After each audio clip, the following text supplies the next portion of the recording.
శ్రీ విష్ణు రూపాయ నమ శివాయ. శ్రీ హరిహర ఆస్ట్రో యూట్యూబ్ ఛానల్కి మీ అందరికీ స్వాగతం. ఈరోజు ఈ వీడియోలో మ్యారేజ్ లైఫ్ అండ్ రాహుకేతు గురించి ఈ వీడియోలో చూద్దాం. ఈ పెళ్ళి విషయం వచ్చినప్పుడే, అంటే మ్యారేజ్కి ఒక టైం వచ్చినప్పుడే ఈ జాతకం అంటే ఈ హారోస్కోప్ అనేది చాలా ముఖ్యత్వం పొందుకుంటుంది. అంటే అప్పుడు పేరెంట్స్ కానీ అమ్మాయి కానీ అబ్బాయి కానీ ఓకే అంటే దీంట్లో ఇంట్రెస్ట్ ఉన్న వాళ్ళు ఓకే మా జాతకం ఎలా ఉంది, ఏదైనా దోషాలు ఉన్నాయా, మ్యారేజ్ లైఫ్ ఎలా ఉంటుంది, అంటే హస్బెండ్ ఎలా ఉంటారు, వైఫ్ ఎలా ఉంటారు అనేది ఎస్పెషలీ ఈ మ్యారేజ్ టైంలోనే ఎక్కువ ఒక ఇంపార్టెన్స్ ఉంటుంది. ఇలాంటి దీంట్లో ఈ రాహు కేతు అనే ఈ షాడో ప్లానెట్స్ ఏవి ఉన్నాయో వీళ్ళ ఒక ప్రభావం చాలా ఎక్కువ. అంటే ఫస్ట్ ఇదేనే లగ్నంలో రాహు ఆర్ కేతు, సెకండ్ హౌస్లో రాహు ఆర్ కేతు ఉంటే ఇది సర్పదోషం, మ్యారేజ్ దోషం, అంటే పెళ్ళికి ప్రాబ్లమ్స్ క్రియేట్ చేస్తారు అని ఫస్ట్ చూసేదే ఈ రాహు కేతు ఒక పొజిషన్స్. అది అంటే లగ్నంలో రాహు ఉన్నప్పుడు ఆటోమేటిక్గా 7th హౌస్లో కేతు ఉంటారు. సెకండ్ హౌస్లో రాహు ఉన్నప్పుడు బై డిఫాల్ట్ 8th హౌస్లో 8వ స్థానంలో కేతు ఉంటారు.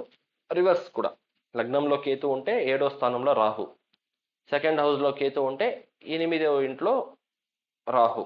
సో ఇది కామన్.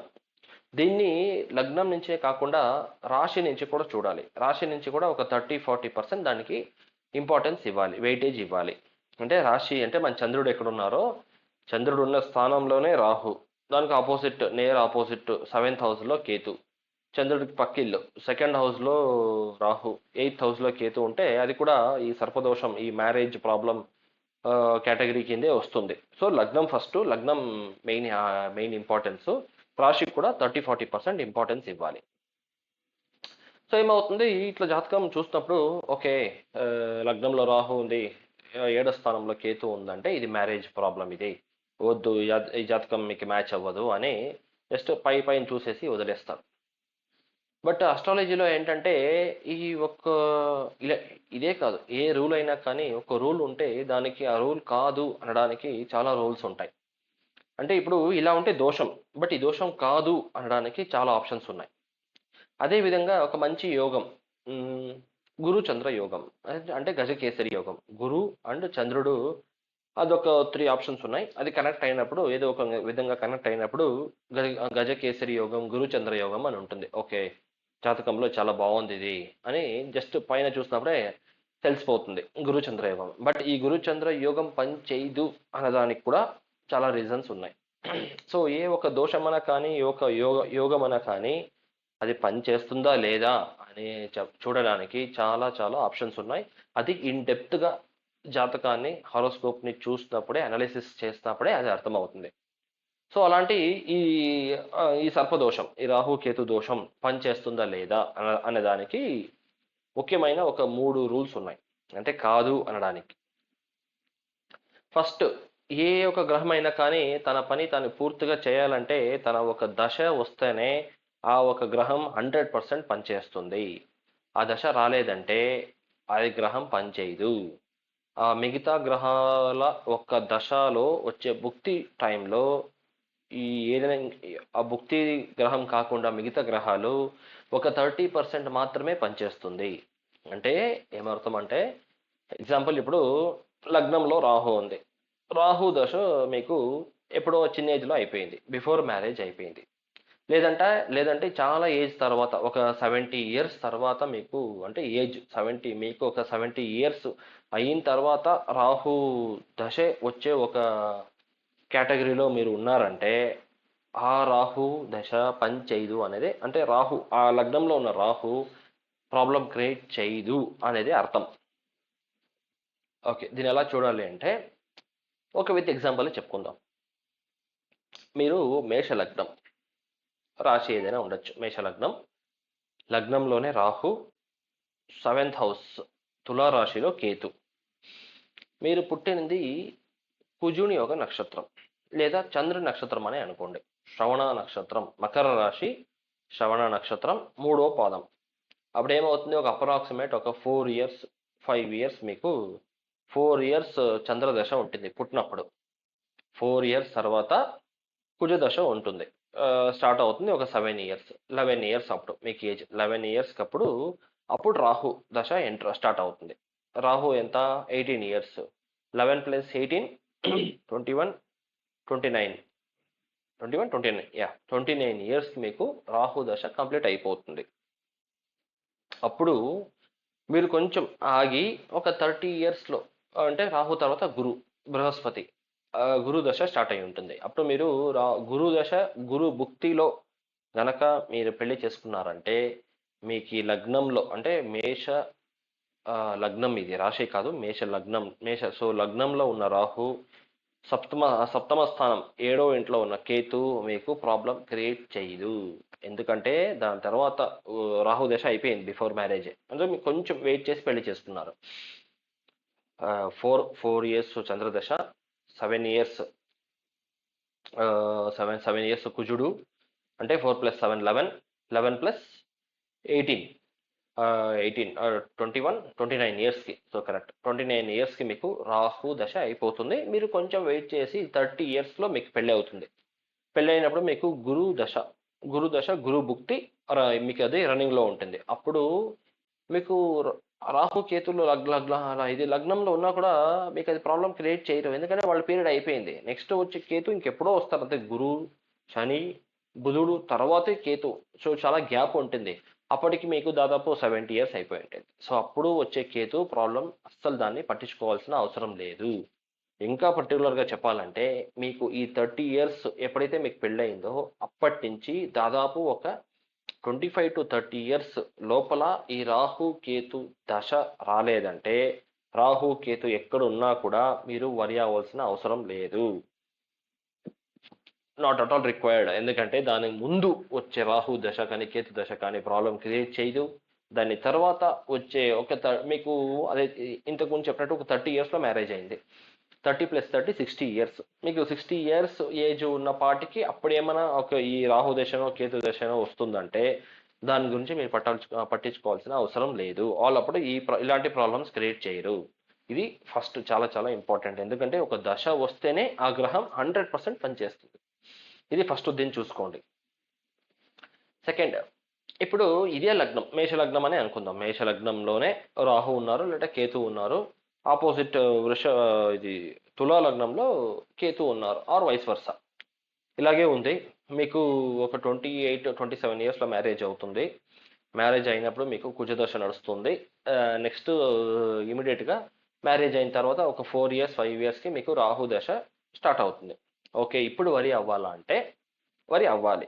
బట్ ఈ రాహు ఉన్న మేషరాశి ఇల్లు కుజుని ఒక ఇల్లు. ఈ కుజుడు ఎక్కడున్నారంటే ఒకటి అదే ఇంట్లో కూడా ఉండొచ్చు, ఎక్కడ మేషరాశిలోనే ఉండొచ్చు, కొంచెం గ్యాప్లో ఉంటారనుకోండి. రాహుకి కుజునికి ఒక 10 degrees గ్యాప్ ఉంది.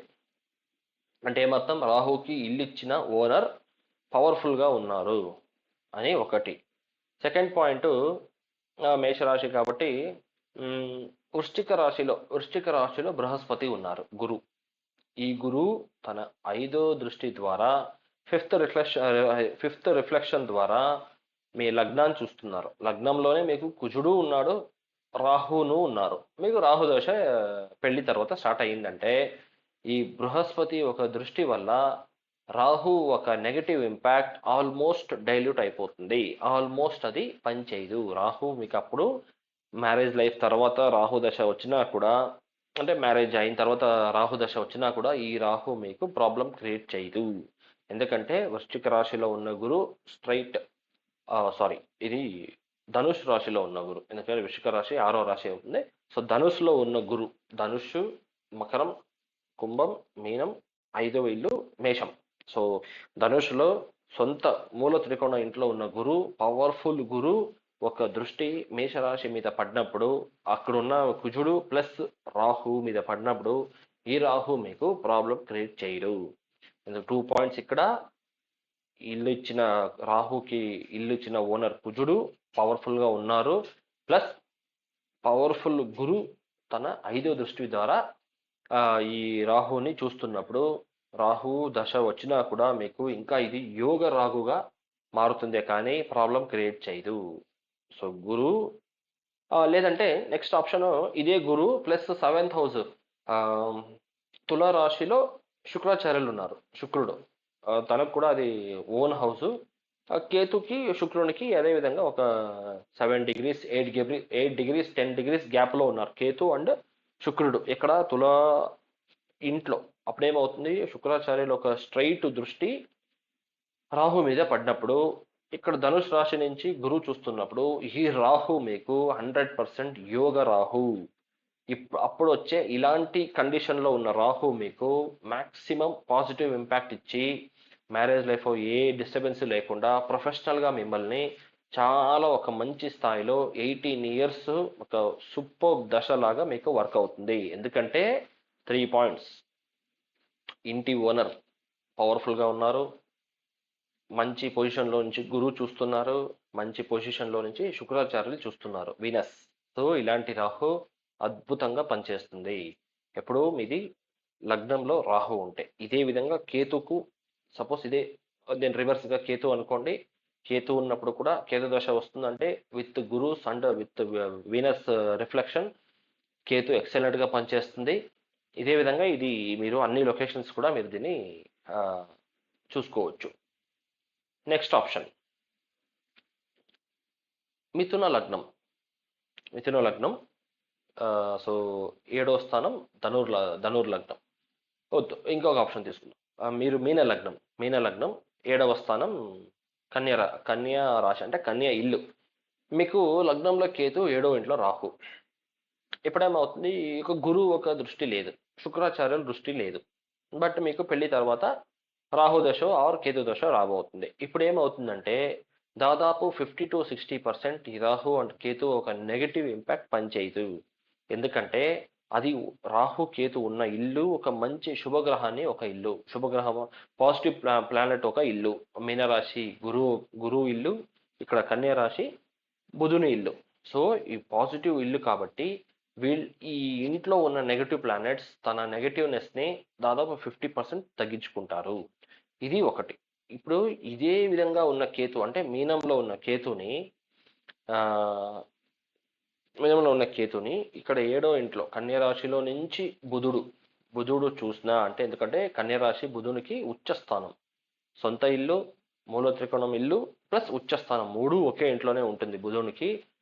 విత్ రాహుకి బుధునికి కొంచెం గ్యాప్ ఉండాలి, ఎందుకంటే మరీ వాళ్ళు క్లోజ్గా 5 డిగ్రీస్ లోపల వచ్చేస్తే అది బుధునికి ప్రాబ్లం అవుతుంది. అది కొంచెం గ్యాప్లో ఉన్న బుధుడు కరెక్ట్గా కేతుని తన దృష్టిలో చూస్తుంటే సపరేట్గా కేతు అంటే లైక్ బుధుడు సూర్యుని యొక్క డిస్టర్బెన్స్లో లేకుండా, ఇక్కడ పక్కన ఉన్న రాహు ఒక డిస్టర్బెన్స్ లేకుండా, వీనస్ కూడా ఇంకా అటు ఇటు ఎక్కడో ఉంటారు. సో వీనస్ ఉండగానే ప్రాబ్లం లేదు, లేకుండా సపరేట్గా ఉన్న బుధుడు చూసేది కొంచెం కష్టం, ఎందుకంటే సూర్యుడు బుధుడు శుక్రుడు పక్క పక్కనే తిరుగుతూ ఉంటారు.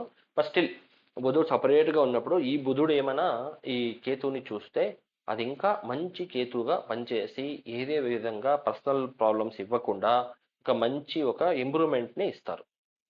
ఇవన్నీ చూడాలి. ఒక నెగటివ్ ఎగ్జాంపుల్ కూడా చూద్దాం. ఇప్పుడు ఇంతవరకు చెప్పిందంతా పాజిటివ్ ఎగ్జాంపుల్స్.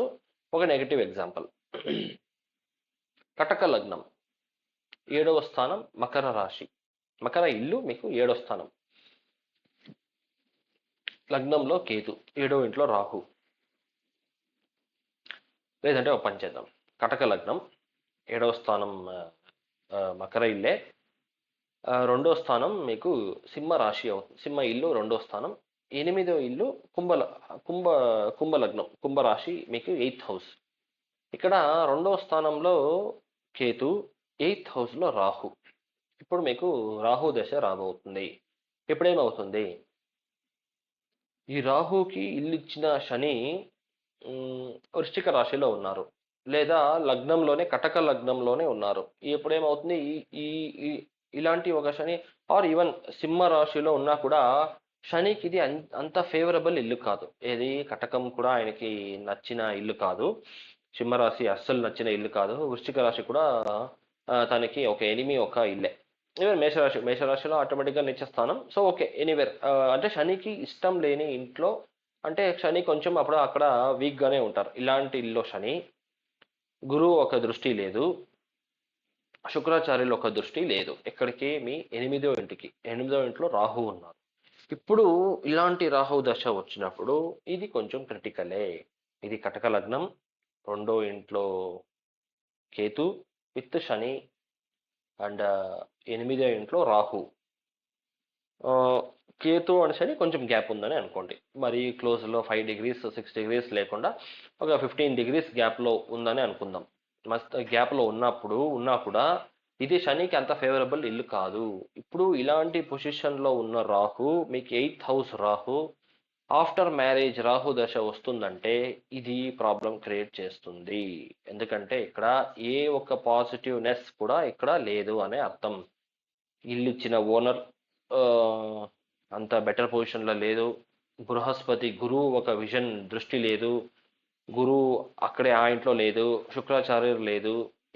ఇవన్నీ ఉన్నప్పుడు ఇలాంటి పొజిషన్లో వచ్చే రాహు దశ కానీ ఈవెన్ కేతు కూడా అంతే. ఇక్కడ 2nd హౌస్ సింహరాశిలో ఉన్న కేతు కూడా ఏది ఒక పాజిటివ్నెస్ లేదంటే, శుభగ్రహం ఒక కనెక్షన్ లేదంటే ఇలాంటి వచ్చే కేతు దశ కానీ రాహు దశ కానీ ఖచ్చితంగా ప్రాబ్లమ్స్ క్రియేట్ చేస్తుంది.